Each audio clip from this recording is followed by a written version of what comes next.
Langsung Pak.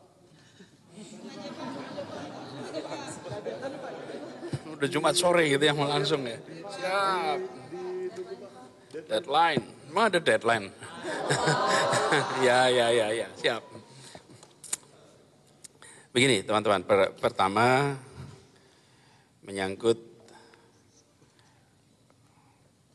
penyebaran COVID-19 ini, saya ingin sampaikan bahwa kami di Jakarta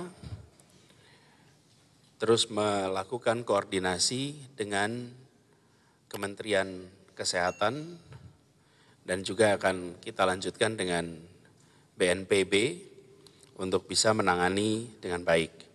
Dan apresiasi sekali kami sampaikan kepada Bapak Presiden yang telah mendorong transparansi data atas kasus-kasus confirm positif dan juga mendorong koordinasi dengan pemerintah daerah. Karena itu kami berharap pada Kementerian Kesehatan untuk menjalankan arahan Bapak Presiden, khususnya pada kecepatan dan transparansi atas hasil pengetesan pada orang-orang yang diduga memiliki atau terjangkit COVID-19. Ini memang perlu dilakukan secara cepat. Karena kita tahu hari ini saja baru diumumkan tadi jumlahnya 69, 2 hari yang lalu 34. Lompatannya cepat. Kami di Jakarta perlu mengetahui siapa saja, di mana saja, sehingga kita bisa langsung melakukan tracing. Ke beberapa hari sebelumnya berkegiatan di mana saja, dengan siapa saja, berkontaknya dengan siapa saja. Itu dikerjakannya oleh Dinas Kesehatan. Jadi Dinas Kesehatan kita selama beberapa minggu ini itu yang dikerjakan terus. Menjangkau setiap orang yang pernah berinteraksi, yang punya potensi sehingga mereka dipantau, dites. Tapi kalau kita tidak melakukan itu dengan cepat, maka penyebaran menjadi lebih luas lagi. Karena itu kita berharap sekali bahwa arahan Bapak Presiden untuk koordinasi dengan daerah itu dilakukan juga dengan pengujian tidak dilakukan terpusat di Litbangkes saja, tapi juga bisa dilakukan di Jakarta. Kami di Jakarta memiliki Lab Keseda DKI Jakarta, itu statusnya BSL 2+. BSL 2+ itu artinya biosafety levelnya 2+. Bukan biosecurity ya, ini biosafety level. Dan ini bisa menjadi laboratorium pendamping. Tujuannya adalah begitu ada pribadi-pribadi harus diuji, kita bisa langsung uji, kita bisa langsung mendapatkan hasilnya karena 1 hari bisa selesai. Kemudian kita langsung bisa mendeteksi di mana saja mereka, lalu langkah-langkah pengisolasian atau pembatasan pergerakan itu bisa kita kerjakan. Tapi bila pengujian memerlukan waktu yang lama, dalam masa itu pula pribadi-pribadi ini sudah berinteraksi dengan begitu banyak orang, penyebaran terjadi. Ketika konfirmasi positif hadir, dia sudah terlanjur berinteraksi dengan begitu banyak orang. Karena itu kecepatan melakukan pengujian penting, transparansi itu penting, dan orang-orang yang terlibat itu penting untuk tahu. Pelajaran penting buat Indonesia, buat Jakarta. Karena Malaysia transparan, maka kita mengetahui adanya orang yang positif di Malaysia, waktu itu warga negara Jepang. Dari situ kemudian diketahui dia dari Indonesia, berinteraksi dengan Indonesia, dari situ kita bisa melakukan tracing. Bila di Malaysia ditutup-tutupi, kita tidak tahu, maka kita tidak bisa mendeteksi ini semua. Karena itu penting sekali untuk segera bisa dilakukan dan kami siap, saya sudah mengirimkan surat kepada Menteri Kesehatan untuk ini, kita lagi menunggu keputusannya.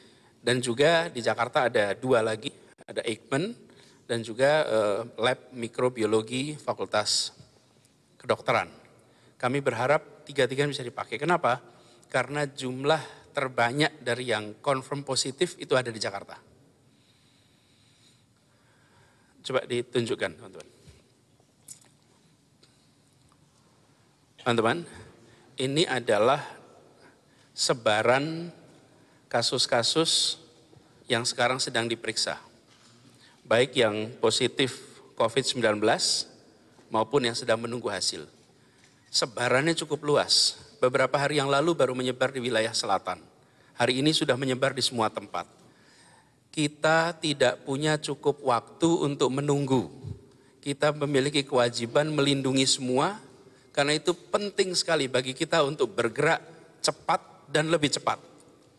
Karena itu akses untuk menguji harus dilakukan, transparansi harus ada, dari situ perlindungan bisa dilakukan.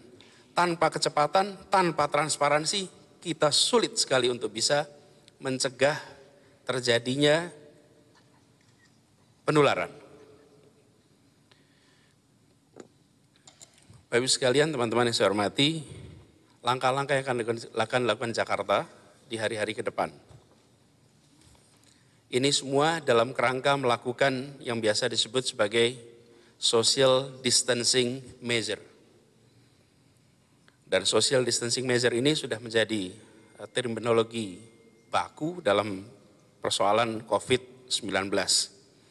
Kami menyadari social distancing measure ini makin efektif bila kita mengetahui di mana saja orang-orang yang confirm positif COVID-19. Nah, mulai hari Sabtu minggu besok, sudah bisa di-off-kan ini. Mulai hari Sabtu minggu besok, ini dari gambaran ini sudah terbayang teman-teman, bahwa kita hampir semua kecamatan ada kasus sekarang. Maka saya akan sampaikan kepada seluruh masyarakat Jakarta untuk memprioritaskan kegiatan di rumah dan di pemukiman sekitar. Kurangi kegiatan di tempat-tempat yang ramai. Sebisa mungkin membatasi interaksi dengan kerumunan, dengan orang-orang banyak, tapi sebisa mungkin berkegiatan secara lebih terbatas. Ini dilakukan untuk mencegah kemungkinan terburuk penularan. Jakarta tidak melakukan lockdown, tetapi Jakarta meminta kepada seluruh warganya, kami memberikan seruan kepada seluruh masyarakat, sebisa mungkin mengurangi kegiatan di luar rumah, kecuali yang urgen. Belanja kebutuhan pokok, harus ada periksa medis, atau kebutuhan-kebutuhan penting lainnya. Bila tidak penting, bila tidak produktif, di rumah dulu. Ini perlu dilakukan untuk mencegah penularan. Lalu semua destinasi wisata dan tempat hiburan milik Pemprov DKI Jakarta akan ditutup selama 2 minggu ke depan.